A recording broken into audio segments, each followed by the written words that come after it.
Floyd Mayweather, Manny Pacquiao has announced that they're going to fight at the Sphere. Do you expect anyone from either their teams to reach out to see how you guys put it together? Because this will be the first major event since you guys put on that. Who's promoting it? Manny Pacquiao Promotions. Wonder who's paying for production. They're in for a big surprise. They better call somebody to figure that out. All the news on Mayweather, Pacquiao, potentially falling apart. I mean, I have to say this, Mayweather, come on, dude. Fight a real fight. You're still trying to protect your O. Yes, you're 50-0 on paper, but people know you've lost. Your own father said you lost against me. If this is all true, then he absolutely is in breach of contract. And he's trying to scam Netflix, of all people. Floyd, we know, is a serial scammer at this point. With the cryptocurrencies, with the Logan Paul fight. Again, I was there in Dubai for the Deji fight and what was behind scenes there. Dana White didn't hold anything back while reacting to the situation. He clearly stated that breaking contracts at this level could result in lawsuits and even more serious consequences. His warning was far from subtle. If you're that stupid and somebody else wants to do it, knock yourself out. There's not enough money in it to ruin your life and not go to jail. Go to federal prison.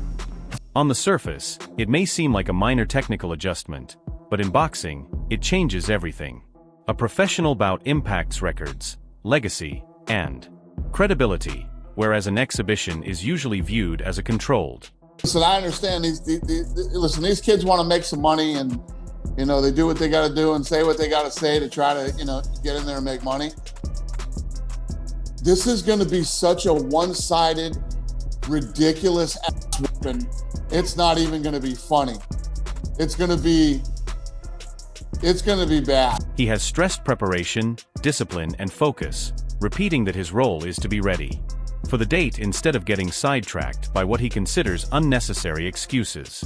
How are you feeling, Manny? We know that you've got a fight against Floyd Mayweather scheduled for September at the Sphere in Las Vegas on Netflix. Floyd is being a little bit difficult right now. Are you just letting the process play out and hoping that he gets to the finish line and commits to this fight? What are your feelings on that? No, right now my focus is on September 19 because we already both signed the contract, a real fight. So that's my focus. I don't want to be distracted with anything like that, because I want to prepare. I want to get the 100% condition and mentally, physically, and spiritually. Some people say that Floyd may be playing like another game, basically just trying to build up the anticipation for this fight by saying like, oh, well, maybe I'll commit to it, maybe I won't. This is typical Mayweather gamesmanship. Do you think that that's true? What's new for Mayweather? Even in our first fight, it's getting hard. It's changing his mind. That's not good. You need to have word of honor and commitment. To honor your commitment. You really have had the patience of a saint. We know that first time it took like 5 years at least to get Floyd into the ring. At least 5 years to talk that fight for a lot of alibis to bring like that. So this time there's no reason for alibis or mixed excuses because we both signed already the. Roy Jones Jr. openly stated that the rematch is happening well past its ideal time, suggesting that whatever competitive edge once existed has now faded. To him, the fight feels less about resolving anything meaningful in the ring. Out of the mind that it happened too late. We just had a dollars and cents conversation. When the fight was initially brought up, the numbers that they were talking and the money that was available was far less than they made in 2015. Is it prize fighting or is it prize fighting? Floyd Mayweather is rumored to have made between 250 and 300. Manny Pacquiao maybe 150 to 200. Maybe that's a 40 to 80 million conversation and a 30 to 60 million conversation for Manny Pacquiao. I think the fight happened when it was supposed to happen. What say you, Roy? Yeah, I think it happened when it's supposed to happen for the prize, but for the legacy, no, it happened 5 years too late. Just simple as that. But like I said, he is Money Mayweather. He ain't fighting for the legacy, he fighting for prize. He said that himself. So I understand that. And I respect that because he did tell the truth about that. Anytime a man can tell the truth about that himself, then I got to respect that. He said he didn't fight for legacy, he fought for currency. So he waited 5 years to make the money go up. Very smart. I mean, for what he was doing, he did the right thing. And now, for them to come together and even get an even bigger purse on Netflix is even more brilliant. So I think, once again, he's being the brilliant guy that he is. He's one of the most brilliant guys to ever touch the sport when it comes to making money. He's the GOAT at making money in boxing. I'll never take that away from him. He's the best ever at knowing how to do things at the right time to maximize the currency. That view is shared by Andre Ward, who noted that the first fight only materialized after detailed planning and intense negotiations. His perspective is that a rematch of this scale should go through the same disciplined process. Somebody like Floyd Mayweather, that's the oldest in the book, y'all. Y'all know. When y'all see somebody flogging money everywhere, they got this, they got that, they got this. Was it Gervonta Davis? Tank told us 2 years ago that the reason they held Floyd Mayweather, you can put it back on the screen, captive in Dubai is because he had owed them money and they wouldn't release him until he announced the fight to give them their money back. You know they do that over there in Dubai, right? You ain't going nowhere if you owe a debt. He was trapped over there for almost 2 months, according to Gervonta. They shared the same manager, Al Layman, who collected money in cash because Floyd Mayweather gave him a power of attorney to do so. And so when Floyd went down there and sued Showtime, he's suing Showtime, the company, the network, that publicizes these fights. Then there's Max Kellerman, who looked at the situation from a slightly different angle. He suggested that Floyd Mayweather Jr.'s hesitation might not just be about contracts or strategy, but something more personal and physical.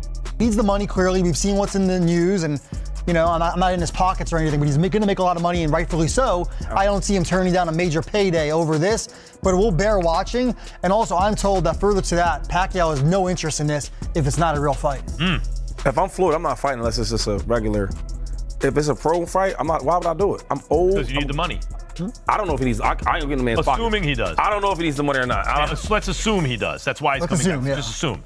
So, and you're going to make, I don't know, Well, what is it? let's How much? assume- What's his guarantee? Let's for the assume fight? Pacquiao Maybe something needs like $50 million. 50 million. Slow down for a second. Let's assume That's a lot of Pacquiao money. needs money too, because I heard rumors. He probably does, yeah. Okay, so the Not source. just saying I do assume. I'm not just putting on Well, Floyd. hold you know. on. I don't do the rumors, so let's do them today. Since y'all want to do them, they both need the money, as y'all saying. So look, we still gonna fight and make good money. It don't have to be a pro fight. He signed a contract, though. It's executed. Yeah, that's crazy. And Netflix announced it. This is not just like, let me go. So what does that tell you? Doesn't it kind of tip Floyd's hand that he's thinking, maybe it's possible, like I read into that a little bit and think, maybe, because I'll always bring this up. Bernard Hopkins, I was calling his fights on HBO. He fought Tavares Cloud, good light heavyweight, beat him easy, right? And he was like 49, and his body still looked like Hopkins. Then he came back a year or so later, and he fights Joe Smith. His body didn't look the same. You know, Hopkins had a Spartan training regimen. He doesn't put anything in his body. He's a temple. He eats right. He trains right. He don't drink. He doesn't. But his body looked, by the way, I'm 52. I can tell you, it looks different after a little bit. Even when you're trying to get in shape, just the muscles look a little different. And Joe Smith knocked him out of the ring and stopped him, right? Floyd, maybe, I'm just speculating, but maybe he says this because he gets in the gym and he's like, Floyd's what, 49 and change. He's almost 50. Maybe he's right up against that thing where it's like, man, my body's not responding the same way. Right. Max, they're grandpops. They old. Grandpops. That looks like he got a little more in the tank. What I'm saying, he's a little younger. Pacquiao's a little younger. When you a grandpop, you think you're not the same as you used to be. Oscar de la Hoya took a far more aggressive stance, accusing Floyd Mayweather Jr. of protecting his undefeated record. Financial pressure is another factor that keeps coming up repeatedly. Father said, you lost against me back when we fought. And what's crazy is that people don't know that we had a rematch clause for 1 year. And what do? Your pussy ass retires for 1 year and 1 day.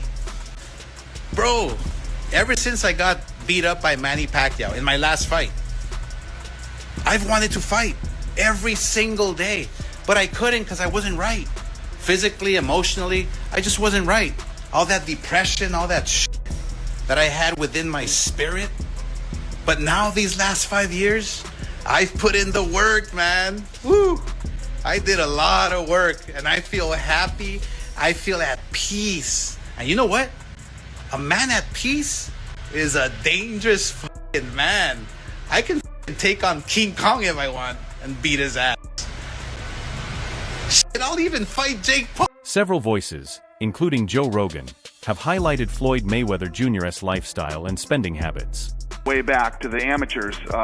You know, we've known each other for a long time. I just saw him at the Celtics-Lakers game, and yeah, we talked. So we have a good relationship. You know, we go at each other sometimes, but at the end of the day, we've known each other. Watching a car, you're down 10. That's nuts. That's nuts. Crazy. I remember Iran Barkley was talking about that. Iran Barkley, when he was in his prime, was hanging out with all these professional athletes, and everybody was getting diamond-crusted chains and this and that, and he was keeping up with these people. Like, you got to keep up with the Joneses. And he just found himself, like, draining all of his money. He was talking about it like that was the biggest detriment to him being able to save any money. They trying to keep up. Yeah. Which I thought was funny when I was listening to this conversation with Chad Ochocinco. He was talking about it. He was like, his jewelry fake. Yeah, he was wearing fake jewelry. But who would know? What's that? Who would know? He No Chad one know. Ochocinco. Exactly. It's Fake like when jewelry, they look at him, like flying economy. He was sleeping at the stadium, like so he didn't have to pay for an apartment. So smart. Yeah. So clever. Zab Judah offered a more nuanced take, suggesting that some of the confusion may stem from misunderstandings during negotiations. There is also a deeper discussion beneath all of this, and it is about how boxing functions at the highest level.